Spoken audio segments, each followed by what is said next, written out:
Assalamualaikum, welcome to Medical Globe e-learning. You are listening Sara Naeem. Today I will discuss the guideline of cell wall inhibitors from chemotherapeutic drugs. I am sharing this guideline from Lippincott Pharmacology 7th edition. So let's start. Cell wall inhibitors is the very important chapter of chemotherapeutic drugs. ये chapter बहुत ज़्यादा important है. इस chapter की आपने even a single line भी miss नहीं करनी. तो स्टार्ट करते हैं. सबसे पहले फर्स्ट पेज पे आपको क्लासिफिकेशन नज़र आ रही है जिसके ऊपर मैंने वेरी इंपॉर्टेंट लिखा है. तो ये क्लासिफिकेशन बहुत ज़्यादा इंपॉर्टेंट है, इसे आपने बहुत अच्छे तरीके से याद करना है. इस ओवरव्यू को आपने जस्ट रीड करना है. तो सबसे पहले हमारे पास ड्रग है वो है पेनिसिलिन. पेनिसिलिन बहुत ज़्यादा इम्पॉर्टेंट ड्रग है, वेरी इंपॉर्टेंट ड्रग है. इसमें से यूक्यूज़ आते होते हैं, रिपीटेड यूक्यू आया हुआ है. हर चीज़ इस ड्रग की जो है वो यूक्यू की फॉर्म में पूछी गई हुई है, इसलिए आपने इस टॉपिक को बिल्कुल भी स्किप नहीं करना. बहुत अच्छे तरीके से पेनिसिलिन आपने करनी है क्योंकि बहुत ज़्यादा इंपॉर्टेंट टॉपिक है. पेनिसिलिन का मैकेनिज्म ऑफ एक्शन ये यूक्यूज़ की फॉर्म में पूछा गया है. यूक्यू है, इसका एंटीबैक्टीरियल स्पेक्ट्रम यूक्यू है. एंटीबैक्टीरियल स्पेक्ट्रम में जो नेक्स्ट पेज पे आपको natural penicillin, semi synthetic penicillin और एंटी स्टेफाइलोकोकल पेनिसिलिन है, इनको रट्टा मारने की ज़रूरत नहीं है, इनके बस आपने नाम करने हैं. इस वाले पैराग्राफ को आप सिर्फ एक बार रीड कर लें कि नेचुरल पेनिसिलिन के अंदर पेनिसिलिन जी और पेनिसिलिन वी आती है. सेमी सिंथेटिक पेनिसिलिन में से कौन कौन सी पेनिसिलिन आती हैं और एंटी जो स्टेफाइलोकोकल पेनिसिलिन हैं वो कौन कौन सी हैं. तो नाम कर लें और इनकी एक दफ़ा प्रॉपर्टीज़ जो दी गई हैं उनको रीड कर लें, रट्टा मारने की ज़रूरत नहीं है. नेक्स्ट पेज पे इसकी रेजिस्टेंस है, तो इसकी रेजिस्टेंस भी यूक्यू में पूछी गई है. इसको भी आपने अच्छे तरीके से करना है कि किन किन मैकेनिज्म्स के थ्रू ये रेजिस्टेंस प्रोवाइड करता है. बीटा लैक्टेमेज प्रोडक्शन कर लेता है, डिक्रीज परमेबिलिटी है और ऑल्टर्ड PBBS हैं, तो इनको आपने अच्छे तरीके से करना है. ये भी आपका यूक्यू है.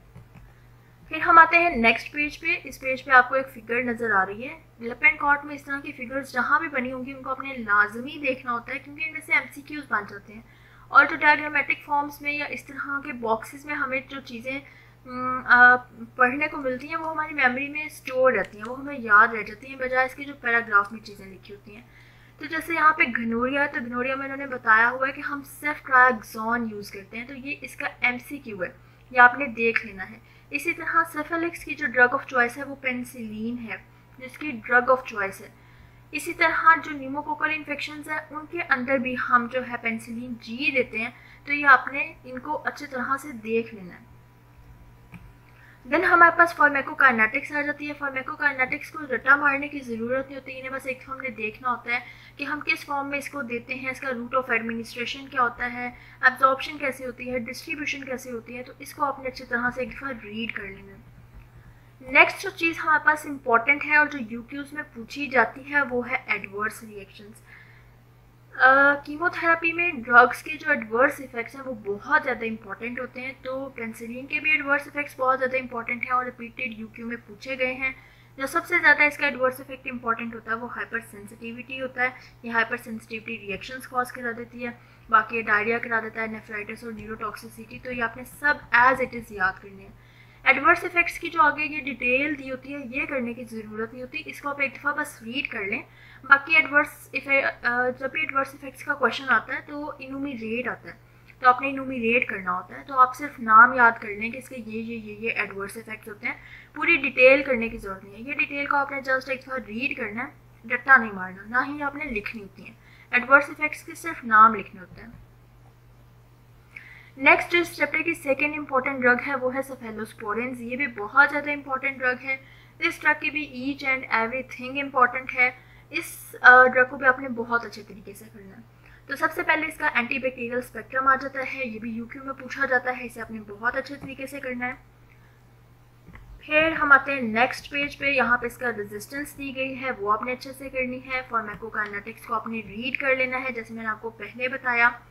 अब यहाँ देखें जैसे एडवर्स इफेक्ट्स ऑफ पेनिसिलिन जो है ये डायग्रामेटिक फॉर्म में दिए गए हैं, तो इस तरह यहाँ से आसान याद करना जो है वो बहुत ज़्यादा आसानी रह जाती है. तो आपने इन डायग्राम्स को ज़रूर लिपिनकॉट की कंसर्न करना है. फार्माकोकाइनेटिक्स को आपने रीड करना है जैसे मैंने आपको पहले बताया, और इसके एडवर्स इफेक्ट्स को भी आपने अच्छी तरह से याद करना है. नेक्स्ट जो हमारा टॉपिक है वो अदर बीटा लैक्टम एंटीबायोटिक्स हैं. इन्हें आपने केयरफुली रीड करना है, ये इतनी ज़्यादा इंपॉर्टेंट नहीं है, SCQ की फॉर्म में नहीं आती, लेकिन इनमें से MCQ आ सकता है, तो उसको आपने अच्छी तरह से एक दफ़ा रीड कर लेना है। देन जो हमारा नेक्स्ट टॉपिक है वो बीटा लैक्टेमेज इनहिबिटर्स हैं। ये टॉपिक इम्पॉर्टेंट है, इसे आपने अच्छी तरह से करना है। ये यूक्यूज की फॉर्म में पूछा जाता है, नाम पूछे जाते हैं कि बीटा लैक्टेमेज इनहिबिटर्स के नाम क्या हैं, तो ये आपको नाम आने चाहिए। जो इस चैप्टर की नेक्स्ट इम्पॉर्टेंट ड्रग है वो है वेनकोमाइसिन। वेनकोमाइसिन भी बहुत ज़्यादा इम्पॉर्टेंट ड्रग है। ये MCQs की फॉर्म में बहुत ज़्यादा पूछी जाती है। इसका मैकेनिज्म ऑफ एक्शन भी इम्पॉर्टेंट है, तो वेनकोमाइसिन भी आपने बहुत अच्छे तरीके से करनी है, इसका मैकेनिज्म ऑफ एक्शन और इसके एडवर्स इफेक्ट्स। ये इसका MCQ बनता होता है कि ये रेड मैन सिंड्रोम करा देती है, तो ये आपने बात याद रखनी है। इसके अलावा हम वेनकोमाइसिन को जो सी डिफेलिस एक बैक्टीरिया है, ये सूडोमेम्ब्रेनस कोलाइटिस कॉज करवाता है, तो उसके अगेंस्ट हम देते हैं। तो ये जो लाइंस मैंने हाईलाइट की हैं, इन्हें आपने अच्छे तरीके से करना है, इन्हें आपने मिस नहीं करना। वेनकोमाइसिन भी बहुत ज़्यादा इंपॉर्टेंट ड्रग है। देन हमारे पास जो नेक्स्ट टॉपिक है ये भी इतना ज़्यादा इंपॉर्टेंट नहीं है, इसे आपने रीड करना है। डेप्टोमाइसिन, फॉस्फोमाइसिन, ये ड्रग्स SCQ फॉर्म में नहीं पूछी जाती, इनमें से MCQs पूछे जाते हैं और MCQs मैंने अपने डॉक्यूमेंट्स में मेंशन कर दिए हैं। उन डॉक्यूमेंट्स को आपने अच्छे तरह से देखना है। तो इन सारी ये जो 3 छोटी छोटी ड्रग्स हैं, इनको रट्टा मारने की ज़रूरत नहीं है, याद करने की ज़रूरत नहीं है। इनके पास एडवर्स इफेक्ट्स पूछे जाते हैं कि जो डेप्टोमाइसिन है इसका एडवर्स इफेक्ट क्या होता है, तो ये आपको पता होना चाहिए। बाकी इनको आपने एक दफ़ा रीड करना है, रट्टा मारने की ज़रूरत नहीं है। नेक्स्ट हमारे MCQs आ जाते हैं। MCQs आपने लाजमी करने होते हैं, लिपिनकॉर्ड से भी और मिनी कैटसिंग से भी। इसके अलावा अपने MCQs को मज़ीद बेहतर बनाने के लिए आपने क्रैक्स के MCQs की प्रैक्टिस लाजमी करनी होती है। वीडियो के एंड पे मैं वीडियो की समरी बताती हूँ। ये सेल वॉल इनहिबिटर्स वाला चैप्टर है, बहुत ज़्यादा इंपॉर्टेंट चैप्टर है। इवन अ सिंगल लाइन भी आपने इसकी स्किप नहीं करनी। इस चैप्टर की जो इंपॉर्टेंट ड्रग्स हैं वो पेनिसिलिन है, सेफेलोस्पोरिन है और वेनकोमाइसिन है, जिनमें से रिपीटेड UQs और MCQs पूछे जाते हैं। बाकी जो चीज़ें मैंने आपको बताई हैं उन्हें आपने जस्ट रीड करना है। Thank you. Medical Globe brings you the solution to your problems you face during your professional exams. Yes, we are introducing MBBS cracks. This book contains chapter-wise important topics. Solved past university questions are given in this book.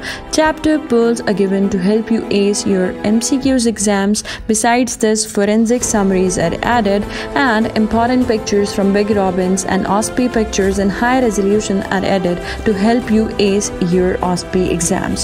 Besides this series for SCQ and OSPI, MCQs cracks has also been introduced. This book contains MCQs not only from UHS but also from several other universities. So what are you waiting for?